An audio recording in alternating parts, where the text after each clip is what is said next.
Supreme court से UP मदरसा act पर supreme court से अहम खबर है। एक्ट को सुप्रीम कोर्ट ने संवैधानिक बताया है। यह बड़ा फैसला है। कोर्ट ने कहा कि यूपी मदरसा एक्ट संविधान का उल्लंघन नहीं करता। सुप्रीम कोर्ट ने इलाहाबाद हाई कोर्ट के फैसले को इस तरह से कर दिया है खारिज। कोर्ट ने कहा कि शिक्षा को नियमित करने का कानून राज्य सरकार बना सकती है, राज्य बना सकता है। सीजीआई की अध्यक्षता वाली 3 जजों की पीठ ने कहा हाईकोर्ट के फैसले को पलटते हुए कि मदरसा एक्ट मदरसों के रोजाना कामकाज में हस्तक्षेप नहीं करता।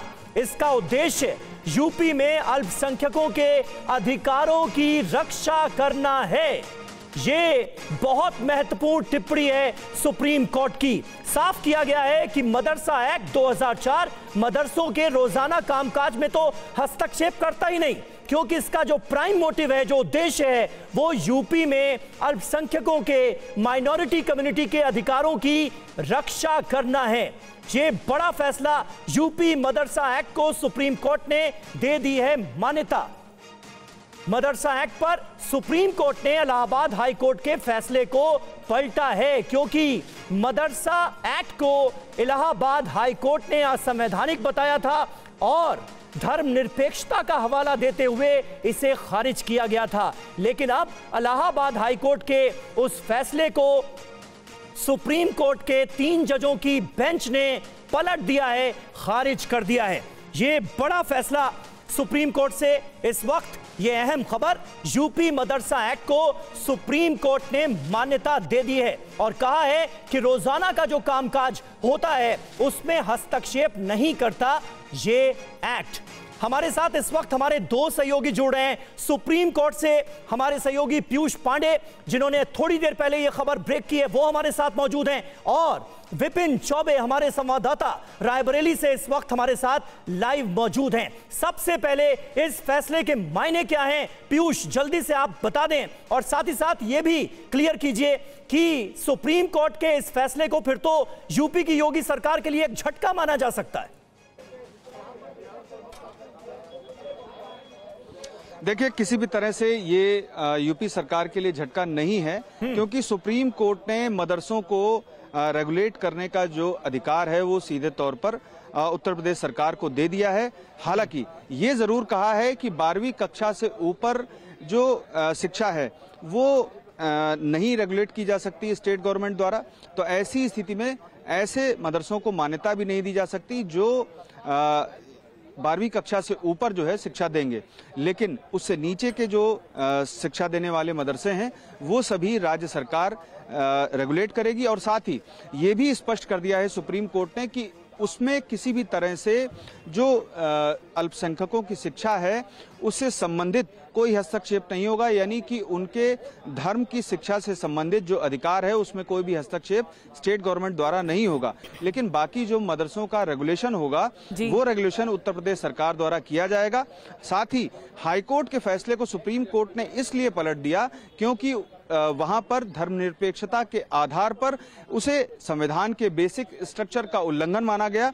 और जबकि सुप्रीम कोर्ट का ये कहना था कि इस मामले में ये ध्यान रखा जाना जरूरी था कि धर्म से संबंधित शिक्षा हमारे पठन पाठ्य में पहले से ही शामिल है, हमारे पाठ्यक्रम में शामिल रही है, तो ऐसी स्थिति में ये आधार वैलिड नहीं हो सकता। और यही वजह है कि सुप्रीम कोर्ट ने उस फैसले को रद्द कर दिया और यूपी मदरसा एक्ट 2004 को सुप्रीम कोर्ट ने संवैधानिक करार देते हुए ये जरूर कॉशन कर दिया कि इसमें कुछ एक बदलाव की जरूरत है। और सुप्रीम कोर्ट ने एक तरह से हरी झंडी दे दी उत्तर प्रदेश सरकार के उस दलील को जिसमें यह कहा गया था कि इस मामले में पूरे एक्ट को असंवैधानिक करार दिया जाना उचित नहीं है, कुछ एक बदलाव करके इस एक्ट को प्रयोग में रखा जा सकता है। हाईकोर्ट का फैसला उचित नहीं है, यही उत्तर प्रदेश सरकार की ओर से दलील दी गई थी। जी समीर। पीयूष, एक अहम बात यह कि यूपी सरकार ने इलाहाबाद हाईकोर्ट का जब फैसला आया था तो उसका समर्थन किया था और उसके पक्ष में दलीलें भी रखी सुप्रीम कोर्ट में। अब यूपी सरकार के पास क्या ऑप्शन बचेगा, क्योंकि सुप्रीम कोर्ट ने इलाहाबाद हाई कोर्ट का फैसला पलट दिया। अब यूपी सरकार क्या करेगी, आगे का एक्शन क्या हो सकता है? बिल्कुल, देखिए सुप्रीम कोर्ट ने चूंकि एक्ट को संवैधानिक करार दे दिया है और साथ ही यूपी सरकार को रेगुलेट करने का, यानी कि मदरसों को रेगुलेट करने का अधिकार भी दे दिया है, तो ऐसी स्थिति में उत्तर प्रदेश सरकार यदि चाहेगी तो इस एक्ट में संशोधन कर सकती है, बदलाव कर सकती है, उसके पास ये शक्ति है। चूंकि हाईकोर्ट ने असंवैधानिक करार दे दिया था तो ऐसी स्थिति में पूरा एक्ट ही एक तरह से क्वाश हो गया था और उस स्थिति में उत्तर प्रदेश सरकार नया एक्ट जरूर ला सकती थी, लेकिन इस मौजूदा एक्ट में कुछ नहीं कर सकती थी। लेकिन अब जबकि सुप्रीम कोर्ट की तरफ से हाईकोर्ट के फैसले को पलटते हुए, रद्द करते हुए इस एक्ट को संवैधानिक करार दिया गया है, तो ऐसी स्थिति में जो कुछ एक बदलाव की बात की जा रही है वो उत्तर प्रदेश सरकार कर सकती है और कुछ दिशा निर्देश सुप्रीम कोर्ट की तरफ से भी दिए गए हैं, जिसमें साफ तौर पर यह कहा गया है कि मदरसों से संबंधित जो उनके अधिकार हैं, यानी कि अल्पसंख्यक वर्ग के जो अधिकार हैं, उन पर कोई अतिक्रमण किसी भी तरह से उत्तर प्रदेश सरकार द्वारा नहीं किया जाएगा। और ये सारी चीजें स्पष्ट करते हुए सुप्रीम कोर्ट ने मदरसा एक्ट 2004 को संवैधानिक करार दिया है और ये एक तरह से मदरसों के लिए बड़ी राहत है, मदरसों के लिए बड़ी राहत है। विपिन चौबे भी हमारे सहयोगी इस वक्त रायबरेली से हमारे साथ जुड़ गए हैं। विपिन, इस फैसले का कितना बड़ा असर होगा यूपी सरकार के लिहाज से देखा जाए तो इस फैसले के मायने क्या हैं, ये भी जरा हमारे दर्शकों को समझाएं, बताएं।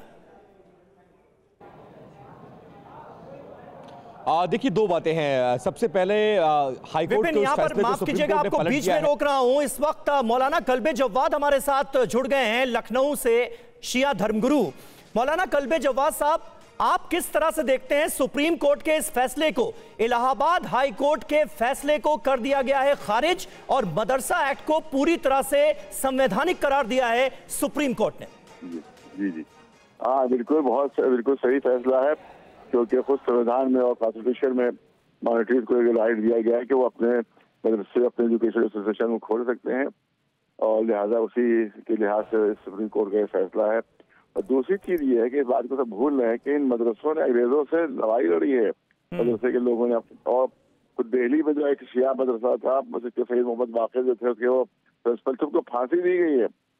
तो ये आज़ादी की लड़ाई में और इसमें स्वतंत्रता में इनका मदरसों का बहुत बड़ा कंट्रीब्यूशन है, बहुत बड़ा हाथ है।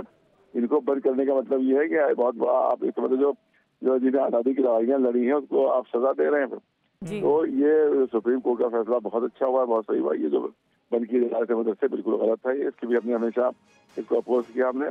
और ये एक कॉन्स्टिट्यूशनल राइट भी है। दूसरी चीज है कि आज़ादी की लड़ाई में बहुत बड़ा इनका योगदान है इन मदरसों का, अंग्रेजों के खिलाफ आज़ादी की लड़ाई में। लिहाजा ये बहुत बड़ा अत्याचार था इनको बंद करना, लिहाजा बहुत अच्छा हुआ जो सुप्रीम कोर्ट ने जो है कि इनको मान्यता दे दी मदरसों को। बहुत शुक्रिया कल्बे जव्वाद साहब, TV9 भारतवर्ष से बात करने के लिए। मौलाना कल्बे जव्वाद, शिया धर्मगुरु, उन्होंने स्वागत किया है सुप्रीम कोर्ट के इस फैसले का। अनुराग भदौरिया इस वक्त हमारे साथ जुड़ गए हैं। अनुराग भदौरिया जी, सुप्रीम कोर्ट ने साफ स्पष्ट किया है कि बेसिक स्ट्रक्चर का उल्लंघन नहीं है ये कानून और बहुत बड़ी राहत है मदरसों के लिए। देखिए, हम लोग संविधान को मानने वाले लोग हैं और संविधान और हिंदुस्तान की जो समस्याएं हैं उनका कैसे उनका समाधान हो उसको सम्मान करने वाले लोग हैं। जब संविधान सम्मत जो बात होती है, ये सरकार उसके ऊपर उंगली उठाती है, तो ये दिक्कत की बात है। आज माननीय सर्वोच्च न्यायालय ने भी यही बोला, हम लोग हमेशा से संविधान को सम्मान करते हैं, संविधान सम्मत बात करते हैं। आप भारतीय जनता पार्टी बताए कि संविधान का सम्मान करती है या नहीं? जी धन्यवाद आपका भदौरिया साहब। उन्होंने सवाल किया है बीजेपी पर कि अब वो क्या करेगी बीजेपी, क्योंकि बीजेपी का ये स्टैंड था, यूपी सरकार का ये स्टैंड था इलाहाबाद हाई कोर्ट के समक्ष और इलाहाबाद हाई कोर्ट के फैसले को ही समर्थन दिया गया था यूपी सरकार की ओर से। विपिन चौबे भी हमारे साथ बने हुए हैं। विपिन, इस फैसले के मायने क्या हैं, क्योंकि एक बड़ा असर देखा जाएगा, एक बड़ी लड़ाई लड़ी मुस्लिम प्रतिनिधियों की तरफ से कि मदरसा कानून बिल्कुल सही है और संवैधानिक दिशा में आगे बढ़ रहा है। अब सुप्रीम कोर्ट की भी मुहर लग गई है इस पर।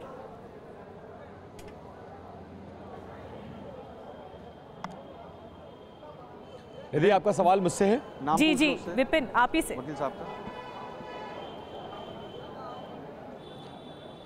देखिए बीच में कुछ ऑडियो चला गया था, लेकिन जहां तक मैंने आपका सवाल सुना है और समझा है, इस फैसले को ऐसे समझा जाना चाहिए।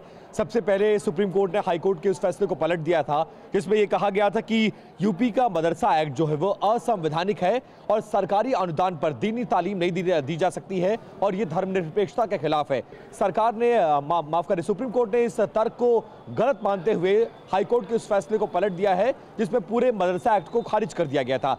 इस फैसले का पूरा असर लगभग 17 लाख मदरसा में पढ़ने वाले छात्र और 10,000 शिक्षकों पर आया था। इसी बात को लेकर ये तमाम छात्र और शिक्षक सुप्रीम कोर्ट पहुंचे थे और सुप्रीम कोर्ट में सुनवाई करते हुए दो अहम बात, जैसा कि पीयूष ने बताया, पहला कि सरकारी अनुदान जारी रहेगा, दूसरा रेगुलेट करने का अधिकार 12वीं तक की शिक्षा जो मदरसों में दी जाती है वो यूपी सरकार को यह अधिकार होगा, लेकिन आप किसी को दीनी तालीम से वंचित नहीं कर सकते हैं। विपिन, इस वक्त केंद्रीय मंत्री गिरिराज सिंह क्या कह रहे हैं जरा सुन लेते हैं, वापस आता हूं आपके पास।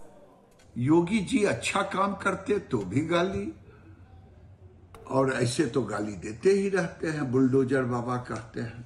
तो ये एक बहुत बड़ी फैसला है। देश के बड़ी आबादी वाला राज्य उत्तर प्रदेश में, जहां 20% की आबादी है मुसलमानों का, वहां के बच्चों के लिए, भविष्य के लिए बड़ा फैसला है, उनके हित का फैसला है।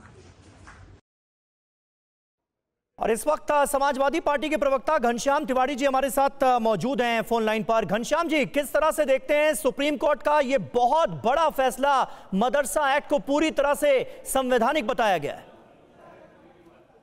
देश में जब से आरएसएस और योगी जी ने अनाउंस किया है कि बटेंगे उनका नीति है, तब से ये लोगों को समझ में आने लगा है कि सबका साथ सबका विकास एक धोखा था जो मोदी जी ने पूरे देश को दिया। असल में जो भारतीय जनता पार्टी का नारा है वो है बटेंगे तो कटेंगे, और जो भावना है वो है बांटेंगे और काटेंगे। ये गरीबों को बांटना चाहते हैं, ये उनके भविष्य के रास्तों को काटना चाहते हैं, शिक्षा के रास्तों को काटना चाहते हैं। इन लोगों को संविधान का ट्यूशन लेना चाहिए इंडिया अलायंस के दलों से, अखिलेश यादव जी से, और खासकर योगी जी को ट्यूशन लेना चाहिए कि संविधान के अनुसार सरकार कैसे चलाई जाती है। जी शुक्रिया आपका घनश्याम तिवारी जी। निशाना साधा गया है बीजेपी पर, यूपी सरकार पर, और हमारे साथ पीयूष हमारे सहयोगी और विपिन दोनों बने हुए हैं। पीयूष, इस पूरे फैसले को सुनाते हुए क्या कुछ और टिप्पणी सुप्रीम कोर्ट के सामने आई, क्योंकि सीजेआई खुद बैठे हुए थे और इससे पहले भी सीजेआई की तरफ से इस केस में यूपी मदरसा कानून को लेकर टिप्पणी आ चुकी है? बिल्कुल, देखिए इस मामले में सुप्रीम कोर्ट ने एक बात स्पष्ट कर दी है कि 12वीं के ऊपर जो शिक्षा होती है कामिल और फाजिल की, वो मदरसों में नहीं दी जा सकती है, चूंकि जो 12वीं तक की शिक्षा है वो बोर्ड के माध्यम से चलती है, जबकि इस ऊपर की जो शिक्षा है यानी कि स्नातक और परास्नातक या इससे भी ऊपर, तो वो शिक्षा यूजीसी एक्ट के तहत चलती है। तो ऐसी स्थिति में उसे मंजूरी नहीं दी जा सकती, ये भी सुप्रीम कोर्ट ने अपने फैसले में स्पष्ट कर दिया है। और जो 12वीं तक की शिक्षा है मदरसों में वो उत्तर प्रदेश सरकार की ओर से रेगुलेट की जाएगी, यानी कि जैसा विपिन ने बताया कि इस मामले में सुप्रीम कोर्ट ने एक अहम बात कही कि आप फंडिंग कर सकते हैं, आप उनकी व्यवस्था को बेहतर कर सकते हैं, लेकिन उनके जो अधिकार हैं उसमें सीधे तौर पर हस्तक्षेप नहीं कर सकते हैं। ये साफ तौर पर सुप्रीम कोर्ट ने उत्तर प्रदेश सरकार को निर्देश दिया है कि वो रेगुलेट कर सकते हैं, लेकिन उसकी भी एक सीमा है। साथ ही सुप्रीम कोर्ट ने यह भी स्पष्ट कर दिया है कि 12वीं तक की शिक्षा दी जा सकती है, कामिल और फाजिल की जो मदरसों में दी जा सकती है वहां तक की, उसके ऊपर की जो शिक्षा है यानी कि स्नातक और परास्नातक की जो शिक्षा है वो यूजीसी एक्ट के तहत, जो सेंट्रल एक्ट है उसके तहत गवर्न होती है। तो ऐसी स्थिति में वो शिक्षा मदरसों में नहीं दी जा सकती है।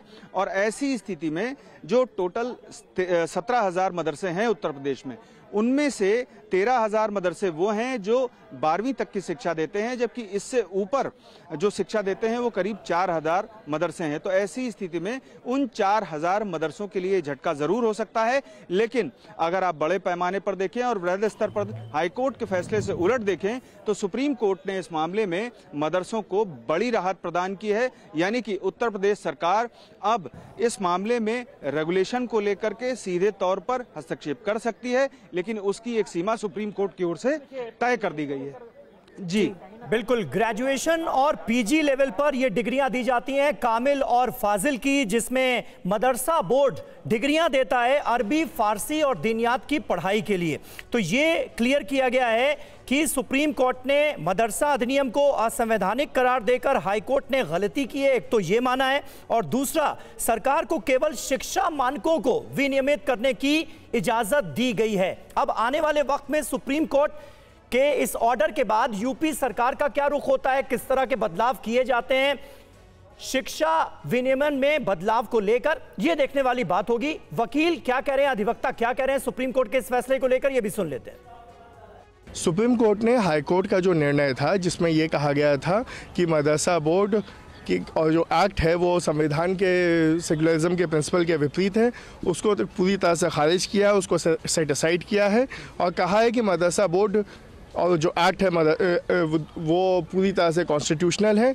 जहाँ तक कि कामिल और फाजिल डिग्री का सवाल है, जो कि हायर डिग्री होती है ग्रेजुएशन लेवल की, उस पर उन्होंने कहा है कि ये मदरसा बोर्ड कन्फर नहीं कर पाएगा, लेकिन मुंशी, मौलवी और आलिम की डिग्री जो 10वीं 12वीं के बराबर होती है उसकी पूरी वैलिडिटी रहेगी। ये बहुत बड़ी राहत है, क्योंकि बहुत टीचर्स का, बहुत स्टूडेंट्स का भविष्य अधर में आ गया था। हाई कोर्ट ने यह भी ऑर्डर दिया था कि इनको स्कूलों में लेके जाइए, मदरसे के बजाय इनको सरकारी स्कूलों में वो कीजिए। यूपी में सरकारी स्कूलों के हालात हम सबको पता है, साथ ही साथ इतने सरकारी स्कूल भी नहीं हैं और मदरसा अपने आप में, हम उर्दू से हट के अगर उसका ट्रांसलेशन देखें तो उसका मतलब ही स्कूल ही होता है। तो वो जो भविष्य आधार में लटक गया था, अब उस पर एक फाइनल निर्णय आ गया है और उनके लिए भी और मदरसा बोर्ड की तरफ से भी we welcome the decision. Vipin Choubey हमारे सहयोगी रायबरेली से हमारे साथ मौजूद हैं। विपिन, इस फैसले का कितना असर पड़ता हुआ आप देख रहे हैं? जाहिर है आप समाजवादी पार्टी के नेताओं के बयानात सुन रहे होंगे। योगी सरकार पर इस फैसले के बाद हमलावर नजर आ रही है समाजवादी पार्टी भी। जी बिल्कुल, क्योंकि व्यापक असर होगा सबीर इस फैसले का, क्योंकि इस फैसले से 1, 2, 5, 10 लोग प्रभावित नहीं होंगे, बल्कि तकरीबन 16 से 17 लाख छात्र और 10,000 से ज्यादा मदरसों में पढ़ाने वाले शिक्षकों का मामला था। इस फैसले के खिलाफ तमाम ये शिक्षक और मदरसा सुप्रीम कोर्ट पहुंचे थे और एक बड़ी राहत के तौर पर देखा जा रहा है। हालांकि इसको थोड़ा और क्लैरिफाई किया है कि बेसिक एजुकेशन सरकार के अंतर्गत आता है, 12वीं तक की शिक्षा, और सरकार इसको अनुदान देने से वंचित नहीं कर सकती है ना। तो और अगर सरकारी अनुदान पर दीनी तालीम दी जाती है तो ये धर्मनिरपेक्षता के खिलाफ नहीं है और असंवैधानिक नहीं होगा, बल्कि सरकार को रेगुलेट करने का अधिकार होगा, लेकिन कुछ लिमिटेशंस में उनको रेगुलेट करना होगा। तो बहुत सारी क्लैरिटी है जो अभी और होना बाकी है। जैसे फुल ऑर्डर की कॉपी आएगी, उसके बाद ये समझ में आएगा कि क्या क्या सुप्रीम कोर्ट ने कहा है, लेकिन फौरी तौर पर यह जरूर है कि एक बहुत बड़ी राहत न सिर्फ मदरसा में पढ़ने वाले छात्रों के लिए, बल्कि उन तमाम शिक्षकों के लिए जो एक लंबे अरसे से मदरसे में पढ़ा रहे हैं। और इसे एक झटके के तौर पर नहीं, एक क्लैरिफाई के तौर पर देखना चाहिए कि सिचुएशन को क्लैरिटी के साथ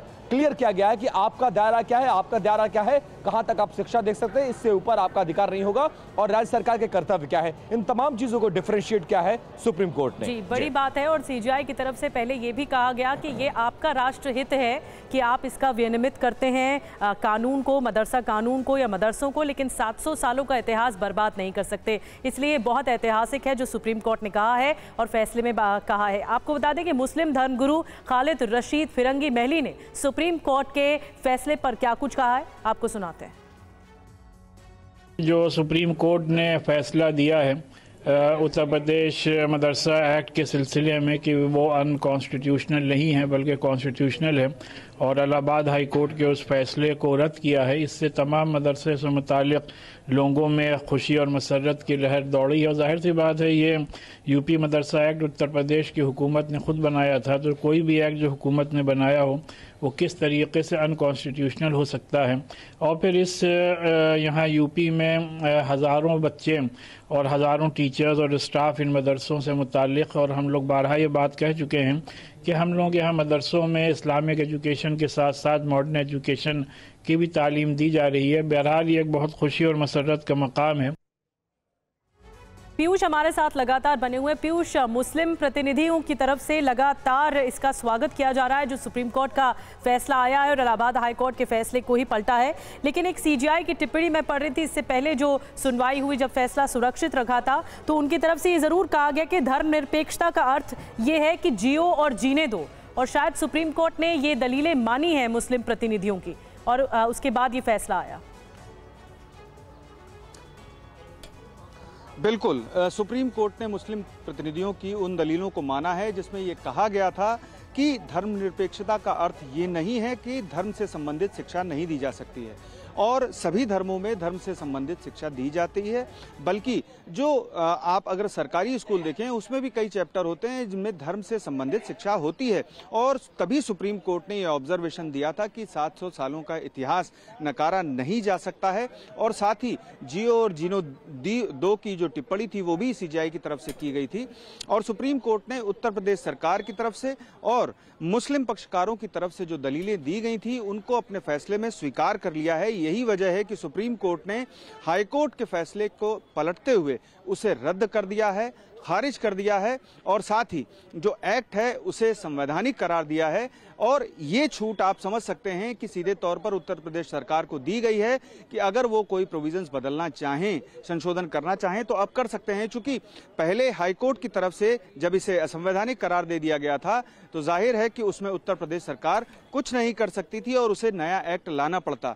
लेकिन जब मुस्लिम पक्षकारों की तरफ से सुप्रीम कोर्ट में इस एक्ट से संबंधित हाईकोर्ट के फैसले को चुनौती दी गई, तब हाईकोर्ट की ओर से जो दलीलें, हाईकोर्ट की ओर से जो आधार तय किए गए थे उन पर जो दलीलें दी गई उसमें साफ किया गया कि जो शिक्षा है उसमें धर्म निरपेक्षता का जो आधार हाईकोर्ट ने लिया है वो उचित नहीं माना जा सकता। और आज सुप्रीम कोर्ट ने भी अपने फैसले में ये साफ कर दिया कि जो आधार हाईकोर्ट ने लिया कि सेकुलरिज्म और ये भी साफ कर दिया है, उसका उल्लंघन होता है। बिल्कुल, यही बड़ी बात उन्होंने कही है कि बेसिक स्ट्रक्चर का उल्लंघन नहीं है अगर मदरसे हैं, क्योंकि 13,000 मदरसों के लिए एक बहुत राहत की बात है जो दीनी तालीम देते हैं छात्रों को। बहुत बहुत शुक्रिया ये सुप्रीम कोर्ट के फैसले को समझाने के लिए।